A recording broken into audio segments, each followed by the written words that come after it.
Assalamualaikum, saya Nursyada binti Muhammad Syukri, nombor matrik 277121. Saya akan mulakan dengan pengenalan. Teori komunikasi perubahan sosial bermaksud suatu proses dialog awam dan peribadi di mana orang ramai menentukan siapa mereka, apa yang mereka mahu, apa yang mereka perlukan dan bagaimana mereka boleh bertindak secara kolektif untuk memenuhi keperluan tersebut dan memperbaiki kehidupan mereka. Teori ini terbahagi kepada dua, iaitu teori penyebaran inovasi dan teori pergantungan media.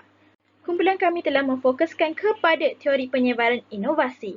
Penyebaran bermaksud proses yang mana sesuatu inovasi disampaikan melalui saluran tertentu dalam tempoh masa tertentu antara ahli sistem sosial. Inovasi pula ialah suatu idea, amalan atau perkara yang dipertimbangkan atau dirasai seperti baru oleh individu atau kumpulan masyarakat. Penyebaran inovasi pula bermaksud satu proses penyerapan idea baru dalam usaha untuk perubahan masyarakat yang berlaku secara berterusan dalam tempoh masa tertentu kepada sekumpulan ahli sistem sosial. Sejarah teori. Teori ini pertama kali dibincangkan mengikut sejarah pada awal abad ke-20. Pada tahun 1903, ahli sosiologi Perancis Gilbert Trait memplot keluk resapan berbentuk S asal di dalam bukunya yang bertajuk The Laws of Imitation. Ryan dan Gross memperkenalkan kategori penerima. Kemudiannya digunakan dalam teori semasa yang dipopularkan oleh Everett Rogers. Katz dikreditkan kerana pertama kali memperkenalkan tanggapan pemimpin pendapat, pengikut pendapat dan bagaimana media berinteraksi untuk mempengaruhi kedua-dua kumpulan ini.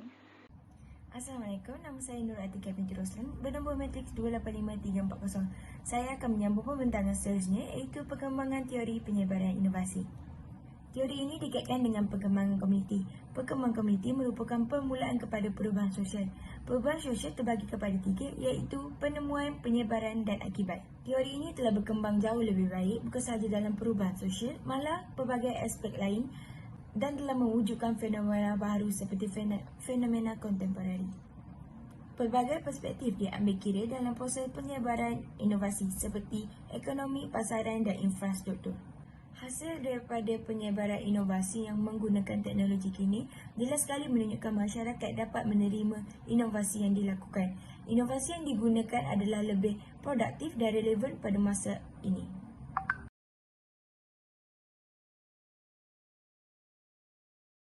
Saya Gishan Kalidasan, nombor matriks 285205. Dalam kajian ini, kita telah menggunakan teori penyebaran inovasi. Teori penyebaran inovasi ini diperkenalkan pada tahun 1905 oleh Camille Tardet. Dikembangkan dan dibangunkan oleh Everett Rogers pada tahun 1950-an. Difusi inovasi adalah proses penyebaran inovasi kepada anggota sistem sosial melalui saluran komunikasi dalam jangka waktu tertentu. Teori ini memberi kesedaran individu tentang adanya inovasi dan bagaimana inovasi itu berfungsi. Oleh sebab itu, media sosial adalah platform komunikasi yang terkenal untuk pengguna aktif meresap semua generasi. Seterusnya adalah kegunaan teori penyebaran inovasi. Idea untuk menggunakan teori ini merupakan tindak balas atau reaksi seseorang terhadap persekitaran budaya dan sosial. Teori ini lebih menjelaskan kepada proses tindakan pengguna dalam memilih sesuatu perkara yang berbilang output. Tindakan peniaga kecil untuk mengambil langkah menggunakan inovasi baru adalah merupakan pilihan bijak. Tindakan peniaga kecil untuk menceburi jualan atas talian seperti GrabFood dan Foodpanda adalah perkara yang sangat benar, terutama ketika musim pandemik. Terdapat 5 peringkat dalam proses komunikasi berdasarkan teori penyebaran inovasi, iaitu pengetahuan, pemujukan, keputusan, pelaksanaan dan kepastian. Encik Sabri telah menggunakan kelima-lima proses tersebut. Encik Sabri telah menggunakan teknologi seperti Foodpanda dan GrabFood untuk memudahkan dan menghantar makanan itu boleh menarik lagi ramai pelanggan walaupun tidak membeli secara walk-in di gerai Encik Sabri.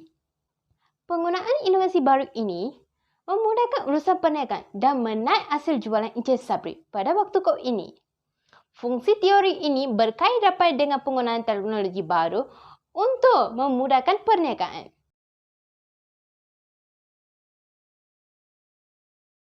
Salam sejahtera kepada Dr. Jamila dan rakan-rakan sekalian. Nama saya Jendi Liu, metrik nombor 2799343, dan bahagian saya akan membentangkan analisis hubungan teori dengan masalah yang akan dihadapi oleh usahawan yang digaji dalam laporan kami. Masalah pertama yang dihadapi oleh usahawan tersebut adalah jualan dan keuntungan mereka hanya bergantung kepada pelanggan tetap mereka sahaja. Kaitan teori dengan masalah ini adalah perniagaan GMS Burger perlu menyesuaikan diri dalam penggunaan internet untuk menyebarkan informasi perniagaan mereka untuk menarik pelanggan yang luar. Aplikasi seperti Facebook, Instagram, dan WhatsApp dapat membantu untuk menyebarkan status perniagaan GMS Burger dan tidak hanya bergantung kepada pelanggan tetap mereka sahaja. Masalah kedua yang dihadapi oleh perniagaan GMS Burger adalah masalah penyebaran reputasi perniagaan. Kaitan teori dengan masalah ini adalah situasi perniagaan GMS Burger telah jatuh di antara 40% sehingga 50% dalam situasi pandemik ini. Mereka haruslah mencari alternatif yang kreatif untuk membuatkan kewujudan dan prestasi melalui aplikasi seperti Google Maps, Foodpanda, dan GrabFood. Itu sahaja untuk bahagian saya. Saya akan silakan bahagian seterusnya untuk rakan lain. Terima kasih. Assalamualaikum warahmatullahi wabarakatuh. Nama saya Roslina binti Muhammad Roslin, nombor metrik 284775. Saya akan membentangkan berkaitan kritikan terhadap teori. Teori penyebaran inovasi mempunyai kebaikan dan keburukan. Untuk kebaikan, peniaga dapat meneruskan perniagaan secara atas talian melalui aplikasi WhatsApp, Instagram, Telegram dan Twitter. Mereka dapat mempromosikan dan mengiklankan produk mereka secara atas talian dan menghantar produk tersebut melalui pos atau cash on delivery. Okey, untuk keburukannya pula, peningkatan teknologi akan menjejaskan kesihatan. Hal ini kerana semakin meningkat teknologi, semakin canggih suatu perkara. Seperti yang kita dapat lihat sekarang, terlalu banyak makanan yang telah diproses untuk mengekalkan ketahanan produk tersebut. Seperti makanan dalam tin, daging burger, sausage, hotdog dan sebagainya. Makanan-makanan sebegini mengandungi bahan kimia yang sangat tinggi yang akan menjejaskan kesihatan. Masyarakat akan mendapat penyakit seperti darah tinggi, obesiti, kanser dan sebagainya. Itu sahaja dari saya. Terima kasih. Kesimpulannya, setiap individu termasuklah peniaga-peniaga kecil terkesan dengan pandemik COVID-19.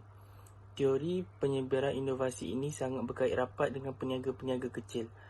Penyebaran dan penggunaan teknologi dalam perniagaan seperti gerai menjual burger di tepi jalan dapat membantu pemilik peniaga tersebut untuk mengembangkan dan menaikkan jualan ketika hampir kesebahagian perniagaan di Malaysia terpaksa gulung tikar. Dengan kata lain, penyebaran inovasi menerangkan kadar penyebaran idea melalui penggunaan teknologi baru seperti mempromosikan produk di media sosial. Assalamualaikum, hari ini saya akan menemu ramah seorang usahawan muda. Okey, abang boleh perkenalkan diri abang dulu. Nama saya Sabri bin Samad, berumur 20 tahun. Saya merupakan usahawan bagi perniagaan GMS Burger. Apa latar belakang pendidikan abang? Sekolah rendah dekat SK Bandar Pontian, sekolah menengah dekat SMK Datuk Ali Haji Ahmad, Daha, dan Form 6 dekat Kolej Tingkatan 6 Pontian. Terima kasih kerana sudi meluangkan masa bersama saya bang. Sama-sama. Okey, apa yang menyebabkan abang mewujudkan bisnes ni bang? Idea buat bisnes ni datang sebenarnya daripada adik. Sebab dia sebenarnya ada tolong orang, so kita buat idea, kita rencana idea untuk kita sendiri buat bisnes burger ni. Berapa modal yang abang keluarkan untuk jalankan bisnes? Starting bisnes saya rasa lebih kurang RM2,000 hingga RM3,000 untuk permulaan bisnes. Itu termasuk tempat burger abang? Tempat saya, termasuk stall saya. So, macam mana kewangan abang semasa dan sebelum pandemik? Macam ada perbezaan ke? Kewangan saya? Agak terjejas ketika COVID-19 melanda. Saya rasa mungkin kalau sebelum COVID 100% mungkin dia jatuh kepada 60 ataupun 50%.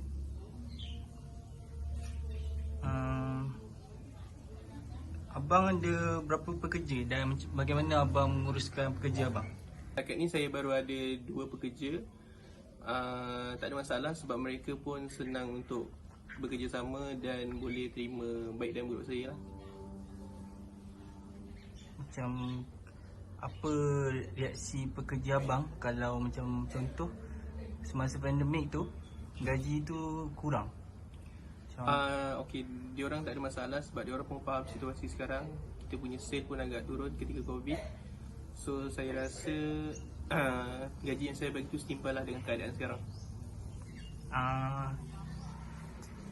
Apa masalah paling besar yang abang pernah hadapi? Abang boleh cerita ke tak pengalaman abang masa menjual burger tu?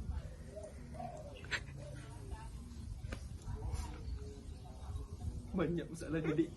Abang tak boleh nak cerita, tapi abang boleh kongsikan lah. Satu dua cerita. Kedai kami 2 kali tombang akibat ribut. Okey, teruskan. Baik sebelum bisa. Pengalaman pahitnya, kedai kami pernah 2 kali tombang akibat ribut. So dekat situ saya punya kekuatan agak jatuh sebab kita terpaksa repair balik. Tapi itu bukan penghalang saya untuk saya terus maju dalam bidang ini. Agaknya berapa kerugian masa tu bang? Kerugian tak banyak, cuma ialah jatuh tu cuma barang-barang ialah rosak sikit. Apakah cara untuk abang, macam tindakan abang untuk meramaikan customer abang, macam pelanggan abang buat masa ni semasa endemik ni? Tidak ada apa-apa strategi, cuma kita bergantung kepada customer tetap yang selalu berdiri dengan kita. Macam ada macam apa alternatif lain yang abang gunakan untuk tambahkan abang punya tu Jualan. pendapatan? Jualan tu. Baru-baru ni saya baru daftar dekat Halo Delivery. So dekat situ saya punya sale agak meningkat untuk bulan ni. Apa harapan untuk perniagaan abang ni, untuk bisnes abang ni sekarang? InsyaAllah saya bisnes daripada tepi jalan, saya nak buat satu kedai di mana kedai itu kita menghasilkan begitu ramai anak-anak muda untuk terus maju dalam bidang perniagaan. Dan saya harap bidang perniagaan ini tidak dimonopoli oleh setengah pihak saja. Ia luas dan juga ia bergantung kepada rezeki dan usaha masing-masing. Terima kasih bang kerana meluangkan masa bersama saya. Sama-sama, Dik.